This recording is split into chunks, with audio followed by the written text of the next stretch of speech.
Hi there friend, ever needed to take a screenshot on Android but your power button is broken or just hard to reach? Don't worry. In today's video, I'll show you two super easy way to capture your screen instantly without touching that power button once. Let's jump right in. First of all, I am using the quick settings menu.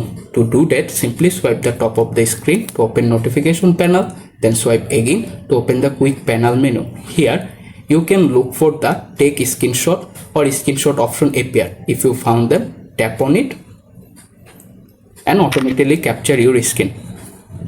The second method, I am using palm swipe to capture. To do that, first open the main settings app on your phone. Once you are in the main settings page, scroll down a little, find the advanced features option, tap on it here.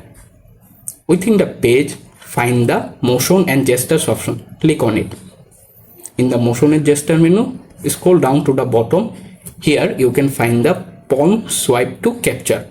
Right now this option is turned off, so turn it on first. After that, open any page where you want to capture the screen.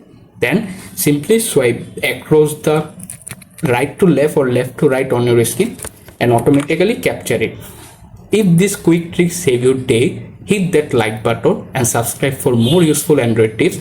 Drop a comment below if you have any question and I will see you in the next time.